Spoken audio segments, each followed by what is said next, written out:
Okay, class. Assuming my dog stays quiet, we'll be going over Rilke in this video, right? Briefly, of course, it's a shortened unit, given your major assignment that's coinciding with it. So I just wanted to cover some basics about who Rilke was and why it's interesting to talk about the Duino elegies, particularly the first elegy for this class, all right? First, Rilke, Austrian, right? Born in 1875, dies in 1926. So slightly earlier than Apollinaire, but alive during some of the same time.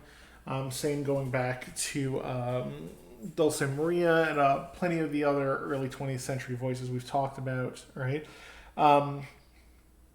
Best known for his influence on German language literature, right? And known for being just a really intense guy. If you've taken the time to go look at a picture of the guy, he just feels very intensely German. And I say that as someone who has had German family members, and it just gives a vibe, right? Beyond that, right, traveled very extensively, as many people did in that era, pre-World War One, around Europe. Lived in a number of places. Spent most of the war, which we'll talk about in a minute, in Munich. So pretty much all his stuff that he had in Paris at the time, which was still the artistic hub, were gotten rid of, sold off during the war. Right. Being on the other side of the lines didn't exactly, engender you to the other side. Right. Despite being known for his German language influence, wrote like well over 400 poems in French, actually, and most of them were dedicated to a marquis in Switzerland. He spent the later part of his life in Switzerland. He did enjoy it quite a bit. And what a lot of people, especially who come through the U.S. school system, don't understand is that even in Western Europe, kind of the boundaries of where the languages, what languages are spoken, blur somewhat, right? This was actually kind of what leads a lot into some of the stuff that were Germany's complaints at the start of World War II, coming out of World War One, where you have like Alsace-Lorraine, right, which Germany wanted back, right, or wanted, whatever the standard is, there are a number of German people who speak German in that area that became part of France, and there are French speakers on the other side of it. It's a region that kind of has both. There are parts of Switzerland that have French speakers, Italian speakers, so on and so forth, and the same goes to a number of different places. There's parts of France where you will very commonly find people speaking Spanish, parts of Spain where you'll find people who speak French, namely near the Pyrenees. More likely they will speak Basque, right? But either way, right, there is a good spectrum of places where these languages bleed over, right? So French is kind of like one of the lingua franca, right, of the areas, particularly in the artistic sense, right? We can look back even in English history, and if you were, a person of some academic renown, you could speak and write in French, right? So it's not super surprising that he wrote in it, but it's something that gets tossed to the side often enough, right? We took a look specifically at the Duino elegies, right? It is a longer section of things, a series of poems. It's like, I think it's like 860-ish lines, just a little something under that. And there's a number of them in order. There's about 10, right? Written starting, they get their name from where he was when he started working on them. Castle Duino, right? It's in Trieste in northern Italy, right? And then begins. So the first and the second elegy are written there, right? And the story goes that he heard a voice in the wind and then started writing, right? How oracular, right? Very fascinating.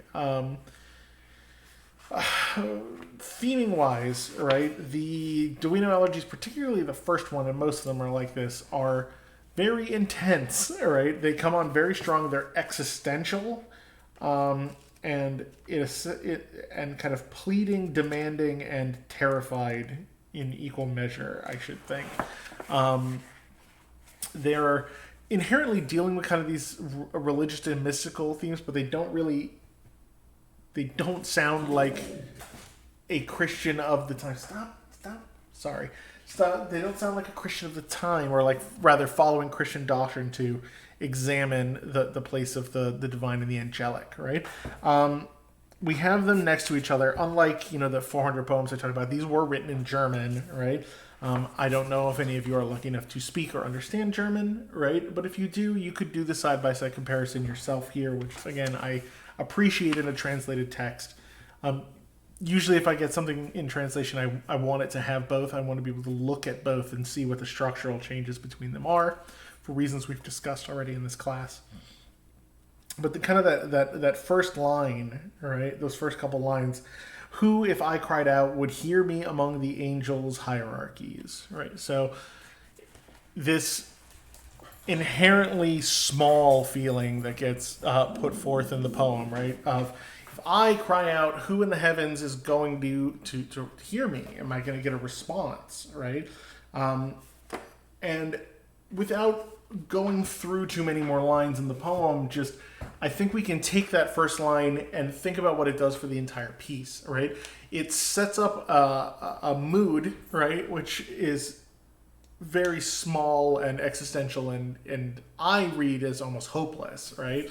Where it's just like, I'm so small, like why, like I'm here, and who, if I am in distress, like who's gonna hear me in heaven, right? If heaven is this much greater than us, why would they hear me, right? It's the thing that the poem comes back to a lot, which are big, spanning questions that exist across all of,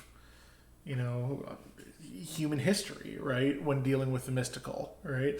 So I find it very, very engaging and intense, right? Intensity, I think, is the thing that I would take away from it the most, and I think is the thing I'd ask you guys to consider the most when you look at it, right? How does it communicate this intensity? How does that intensity...